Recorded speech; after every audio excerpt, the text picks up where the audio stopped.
The saying goes, as one door closes, another opens. James Eustace recently saddled his last runner as a trainer, but his son Harry has taken out a licence in his own name and will take over the reins at Park Lodge in Newmarket. Both James and Harry speak to us now about the next step for the family business. Obviously, having training partnerships has been a marvellous opportunity for David, our younger son. And, you know, he's got a fantastic position in Australian racing due to training partnerships. Harry is now he's 2 years older than I was when I first took out a licence. And he's got an amazing CV, far better than I had. And he will make an excellent trainer, and frankly, it's his time, and I don't need to see my name in a paper. You know, I've been there, done it.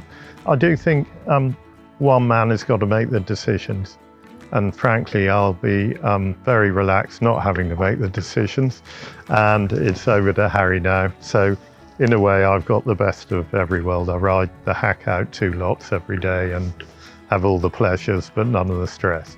Started down in Australia with Lee and Anthony Friedman, and then to Peter and Paul Snowden, where I was actually lucky enough to look after Sepoy, but unfortunately couldn't hang around for his Blue Diamond runs. I got a place on the Irish National Stud course, so I had to leave early, but I strapped him for his first start, which was exciting. And the Irish National Stud course was as good as 6 months I spent anywhere, because I'd grown up in horse racing and the training side, but actually the stud side is a huge part of the whole industry, and to get an understanding and a knowledge of that side of it was crucial for the future, really. And I returned to Newmarket for a couple of years. I spent a brief bit with Chris Wall and then Jeremy Nazida. And Dad had obviously worked in California, so America was also on the radar. And it was as good an experience I've had. I probably learned a huge amount out there. It's the first time I was really given responsibility of looking after a string of horses. And I worked for a fantastic horseman in Christophe Clement. I mean, he was brilliant with horses and was incredibly patient and allowed horses time to come to themselves and mature. And he gave them longevity, which more now than ever actually is something that we need to think about.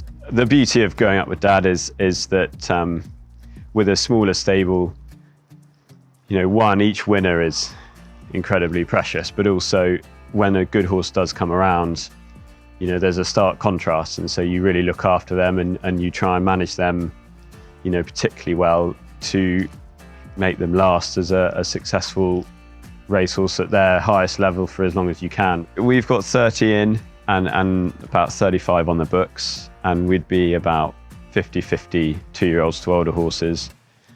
We've got some nice sort of solid handicappers that are majority are sort of owners that are with Dad, and they love going to the races and they're fun to have around. And we've predominantly the 3-year-olds are quite lightly raced, so very kindly Dad sort of looked after them last year, and hopefully, you know, a couple of them can progress up, and then we're just fingers crossed that a 2-year-old can step up and be half decent. For whatever reason, travelling horses successfully brings a sort of new level of international sort of focus. And, you know, I think Charlie Fellows with Prince of Arran would be a prime example, where to campaign a horse so successfully abroad has garnered him, you know, huge attention.